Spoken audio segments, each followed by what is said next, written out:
La Comisión Interamericana de Derechos Humanos, con ocasión de su periodo ordinario de sesiones que se desarrolló en Bogotá, emitió una resolución, la resolución número 218, titulada Migración forzada de personas venezolanas.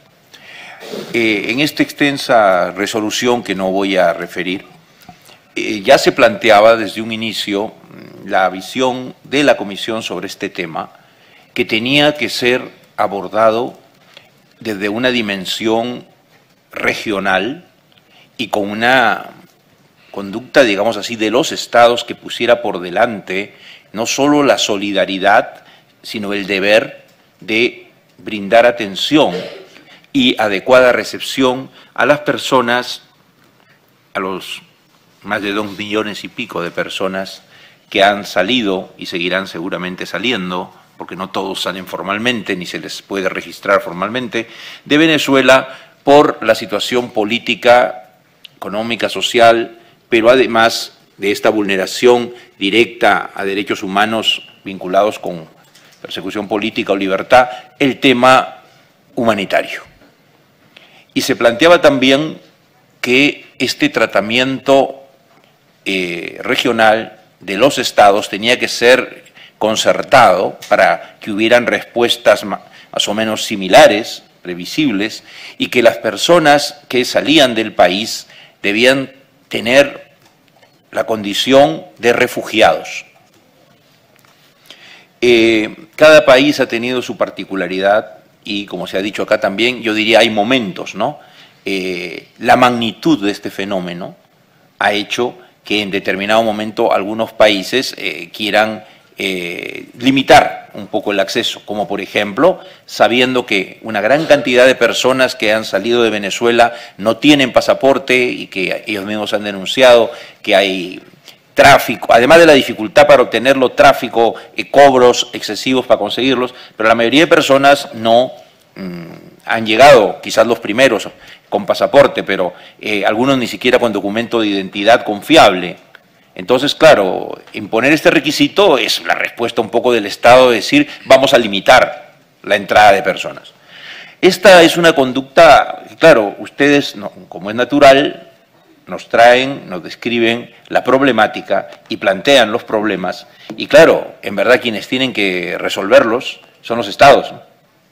En el fondo, ni ustedes ni nosotros somos portavoces, difusores del problema y que tenemos que exigir un tratamiento acorde con los derechos humanos para las personas venezolanas que están saliendo de su país de manera forzada, forzados por la situación. Ahora, también es importante entender que aquellas personas que pueden salir, sea por causas formales o por causas informales de Venezuela, al ingresar a otro país, efectivamente, hubo un momento que algunos países cerraron sus fronteras y que se logró que estas restricciones fueran dejadas de lado.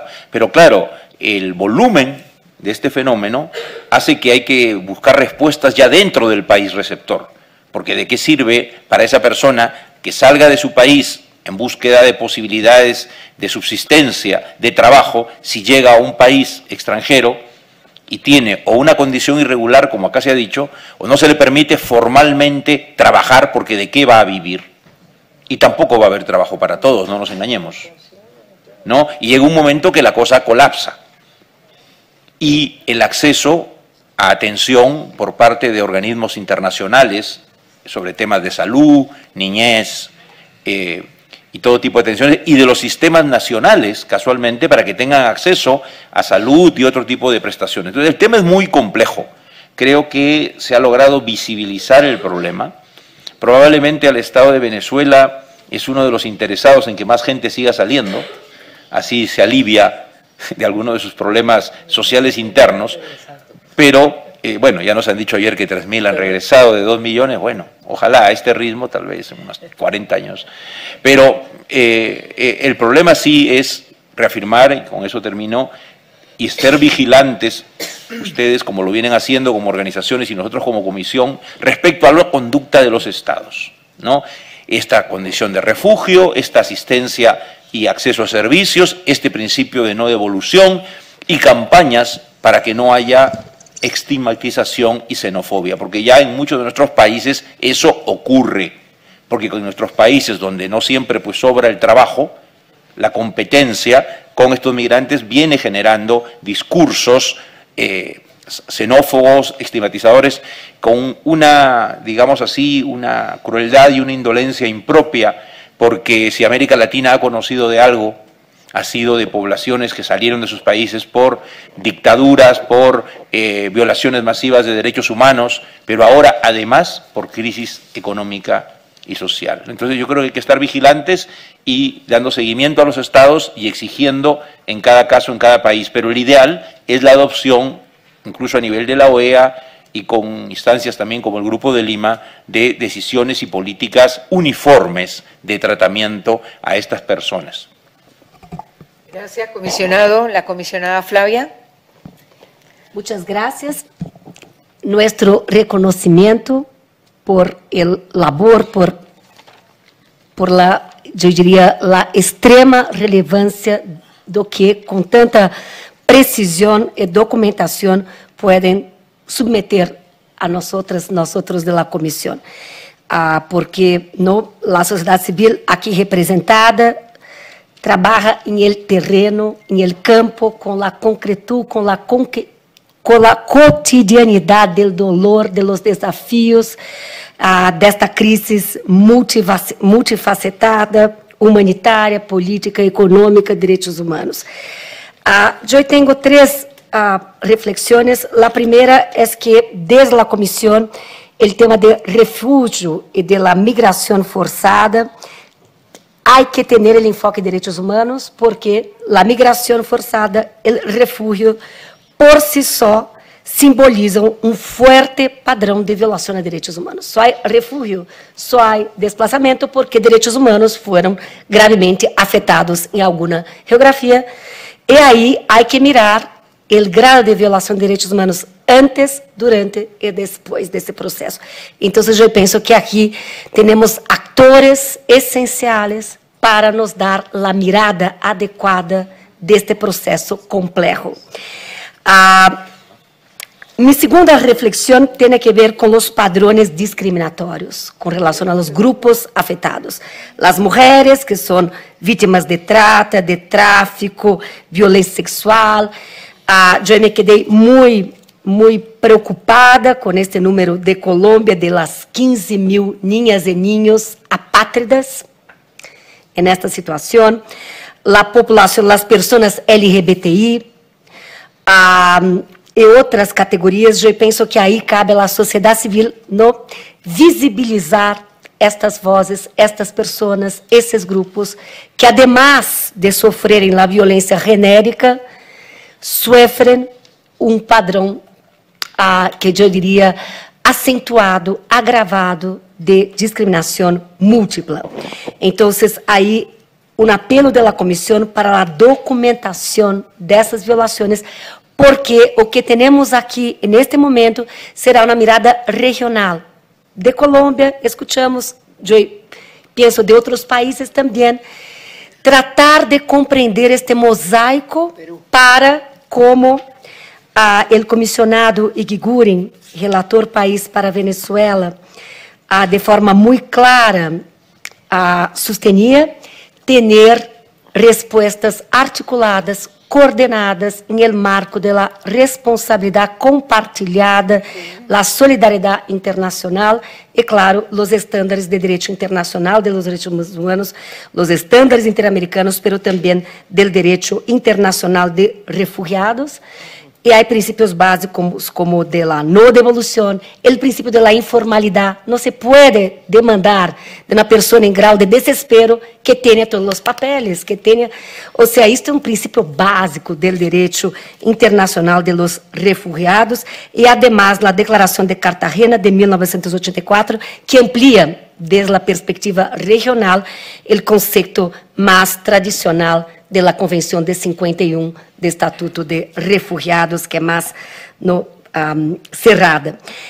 Então, eu penso que aqui hay este momento, ¿no?, de demandar las responsabilidades compartilhadas desde una perspectiva regional.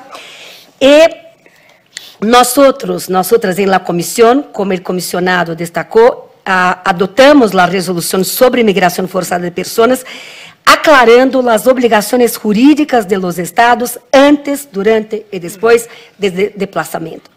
Después, ahora, en 5 de setembro, hubo una declaración conjunta de la CIDH con otros organismos internacionales sobre el desarrollo de una respuesta regional coordenada, alegada, masiva de personas venezolanas. Pero yo pienso que con la sociedad civil, con esos aportes tan valiosos, poderíamos avançar em protocolos concretos. Ou seja, eu penso que, además de la comisión demandar de los estados obligaciones internacionales en el marco del derecho internacional de los derechos humanos, en el marco del derecho internacional de los refugiados, hicimos esto en febrero, pero ahora en octubre tenemos más insumos, más elementos, más vivencia, hay que aprender, ¿no?, com a realidade, com o dolor da realidade, com as vítimas, com as especificidades, com as demandas, com os desafios, as inquietudes, para demandar protocolos concretos. E aí, eu penso que aí uma solicitud desde a comissão a la sociedade civil que está em el campo, em el terreno, para a elaboração de protocolos regionais, porque aí podemos cooperar de forma substantiva con esa respuesta. Muchas gracias. Gracias, comisionada. No se crean que también hago presión para los comisionados. No, tranquila. La relatora especial DESCA, Soledad. Muchas gracias, señora presidenta. Brevemente, para también agradecer y significar la importancia que esta audiencia tiene para el mandato que tengo a cargo, por las implicaciones y consecuencias tan dramáticas que tiene el éxodo, la diáspora venezolana, o mejor dicho, las afectaciones a sus derechos sociales y ambientales. En ese sentido también, bueno, pues rescatar muy especialmente esa resolución 2/18 de la Comisión, que ya en sus puntos número 7, número 14, hacía un expreso llamado en esta materia, y que es momento de reforzar, tanto en el aspecto de proteger y brindar asistencia humanitaria a las personas venezolanas que se encuentren en el ámbito de la jurisdicción de cualquiera de los estados miembros de la Organización de los Estados Americanos. Obviamente los principales son los fronterizos, pero la población venezolana está hoy forzada a ir a donde puede. Entonces, tiene que ser un llamado muy amplio, que ya hizo la Comisión en su momento. Y también quiero significar muy especialmente este punto 14, implementar medidas para promover la integración social y la resiliencia de las personas venezolanas, en particular a través de la garantía de los derechos a la no discriminación, que es la piedra angular de cualquier sistema de protección de derechos humanos, jus cogens, según la opinión consultiva número 18 de la Corte Interamericana, y los DESC, incluyendo el acceso al trabajo, a la educación y a la seguridad social. Esto sabemos que tiene que tener mucha voluntad política detrás y sobre todo también mucha movilización social, mucha solidaridad, mucho sentirnos más venezolanos y venezolanas que nunca, porque el nivel de sufrimiento que se está enfrentando fuera de sus fronteras es un reflejo ni más ni menos del que se está padeciendo también por el pueblo venezolano en la propia Venezuela. Por tanto, bueno, desde el mandato nos sumamos a la solicitud de la Comisión y al agradecimiento de la documentación de esta situación, cuanto mayor sea la perspectiva de indivisibilidad y de reflejo de la situación del derecho a la salud, del derecho a la alimentación, del derecho al agua, del derecho a la educación, que tengamos desde la Comisión y sus mandatos especiales, pues mucho mejor. Muchas gracias y seguiremos trabajando. Gracias, Soledad. María Claudia, secretaria adjunta. Gracias, comisionada. Solamente de una manera muy puntual y dando seguimiento a lo que acaban de plantear la comisionada Piovesan y la relatora Desca. La pregunta que teníamos desde la Secretaría Ejecutiva era si se están dando espacios de coordinación y de articulación entre las organizaciones de la sociedad civil y los estados de la región, sobre todo en el marco del principio de responsabilidad compartida, que es el que ha inspirado mucho de tanto la resolución aprobada por la Comisión en febrero de este año, la 2018, como la de la declaración conjunta del 5 de septiembre pasado. Sería eso de manera muy puntual. Gracias. Relator a la libertad de expresión. Gracias, comisionada. Bueno, buenos días, gracias por las informaciones. Escuchándolos digamos, algunas de las cifras que ustedes expusieron acá del drama humano de este desplazamiento forzado que están viviendo millones de venezolanas y venezolanos, pensaba que un papel importante en la visibilidad del fenómeno, temprano para mí, visibilidad del fenómeno es el acceso a la información y la publicación de datos activamente por parte de los estados, proactivamente por parte de los estados. Y un dato importante es que, bueno, primero que hay muchas organizaciones de la sociedad civil que trabajan en el tema de acceso a la información pública. Segundo, que hoy por suerte casi todos los países que están siendo, digamos, receptores de esta migración tienen leyes de acceso a la información pública e incluso existe una red de transparencia y de acceso a la información formada por los órganos garantes del acceso a la información pública. Entonces, para plantear si han pensado en esa dimensión y si desde la relatoría y también desde la sociedad civil se podría pensar en un sistema de información sobre este fenómeno que creo que sería útil para, obviamente, que conozcan sus derechos las personas desplazadas o migrantes, saber la magnitud del fenómeno, los impactos que tiene en el sistema de salud, el sistema educativo de los países. Entonces creo que el acceso a la información puede jugar un rol muy importante en esta situación general, obviamente con todo lo demás que han dicho mis colegas y que me sumo. Bueno, quería hacerles darle una excusa porque el relator para migrantes no ha podido acompañarnos en esta oportunidad, ha tenido un asunto personal que atender y por eso no está aquí. Le pediría a Álvaro si tiene alguna precisión, un minuto.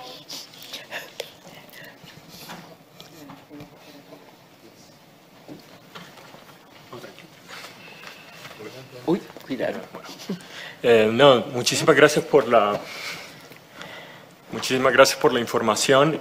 Yo creo que además de los aspectos que ya trataron y por ejemplo las preguntas que hacía la secretaria ejecutiva, algo que sería muy interesante ver más allá como de los desafíos que están enfrentando los migrantes al momento de la recepción en frontera o en términos, por ejemplo, del reconocimiento de la nacionalidad de los hijos de estas personas que están naciendo en otros países, tiene que ver, bueno, precisamente como evidencian algunas de las personas que están aquí, en términos del combate a la xenofobia, porque evidentemente esta llegada masiva de personas venezolanas a países de la región, muchos de los cuales no están preparados para o no han sido países tradicionalmente de llegada de migrantes, va a generar tensiones con comunidades locales en el acceso a derechos económicos, sociales y culturales.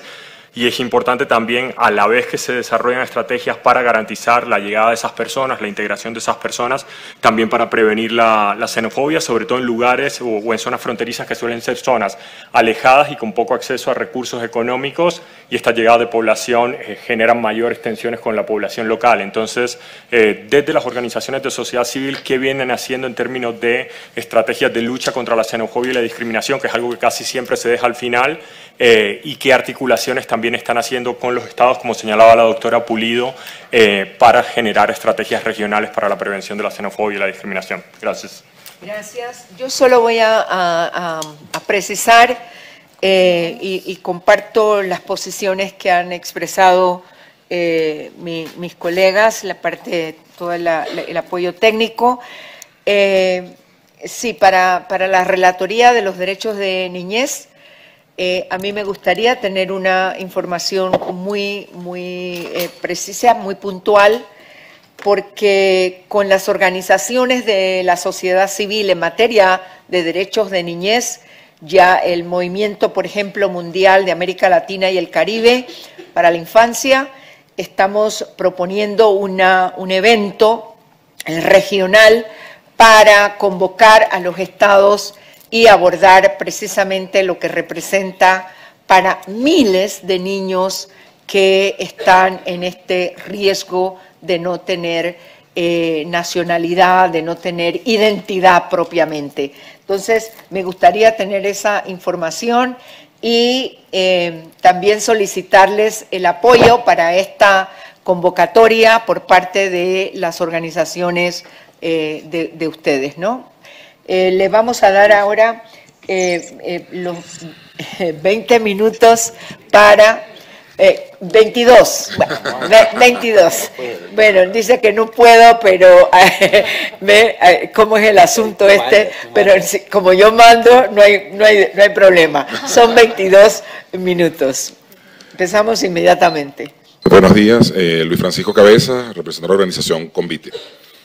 En primer lugar, lamentar la ausencia del Estado, puesto que habría sido importante. No, el Estado no está porque esta es una convocatoria okay. regional para Cierto. Escucharlos a ustedes.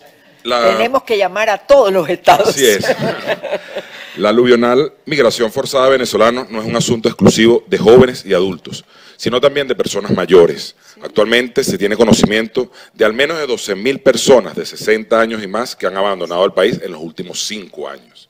Muchos de ellos salieron forzados fundamentalmente por razones de salud, sumado a la escasez de medicinas y a la ausencia de especialistas médicos quienes ya habían migrado. De esas 12.000 personas que se estiman han abandonado el país, 9.000 se encuentran en España, en absoluta condición de vulnerabilidad, puesto que desde diciembre de 2015 el Estado venezolano cesó en los pagos de la pensión de la Seguridad Social, derecho que le corresponde por mandato constitucional. Son ya 34 meses sin recibir su única fuente de sustento. El 12 de mayo de 1988, el Estado venezolano y el Reino de España firmaron convenio bilateral sobre la seguridad social, que entró en vigencia en julio de 1990 y fue ratificado por ambos países en noviembre de 2007. Dicho convenio establece que los pensionados venezolanos radicados permanentemente en España cobren su pensión en la moneda local. Por 25 años este convenio funcionó sin problema alguno, hasta diciembre de 2015, fecha desde la cual cesaron los pagos. El 19 de noviembre de 2017, en el canal español La Sexta TV, en una entrevista concedida por Nicolás Maduro al programa Salvados, reconoció la situación de impago y se comprometió públicamente a pagar en diciembre de 2017. Desde entonces han pasado 11 meses y la situación de insolvencia se mantiene. Actualmente no hay respuesta del Estado y hay un limbo cambiario, toda vez que la tasa a la cual se calcula el pago en divisa de la pensión, que era la tasa DIPRO, ya no existe. Lo único que existe en estos momentos es la deuda con cada pensionado, que ya asciende a 34 meses, más los aportes por bonificaciones de fin de año. Se tiene conocimiento de un número importante de personas que han tenido que radicarse en albergues de asistencia social del gobierno español, puesto que no poseen medios para su subsistencia y otros han muerto en precarias condiciones. Convite ha seguido de cerca la situación de los pensionados venezolanos en España, pero no es un caso aislado. Esta situación se repite en diversos países y recientemente hemos tenido conocimiento de pensionados afectados en Canadá y Uruguay, entre otros. Señores comisionados, en otro ámbito relacionado al tema que nos ocupa, queremos hacer visible nuestra preocupación por un fenómeno oculto, consecuencia de la migración forzosa de millones de venezolanos. Lo hemos denominado los mayores abandonados. Se trata de personas mayores dejadas atrás a su suerte, sin medios de vida, sin poder cubrir su existencia mínima y en el peor país del continente para envejecer. Según ACNUR, 2,3 millones de venezolanos han abandonado el país. Muchos lo hacen dejando atrás a sus parientes de la tercera edad, quienes con frecuencia quedan expuestos a la soledad, sin soporte emocional, en medio de una hiperinflación sin control, escasez de medicinas y repunte de enfermedades endémicas, entre otros problemas.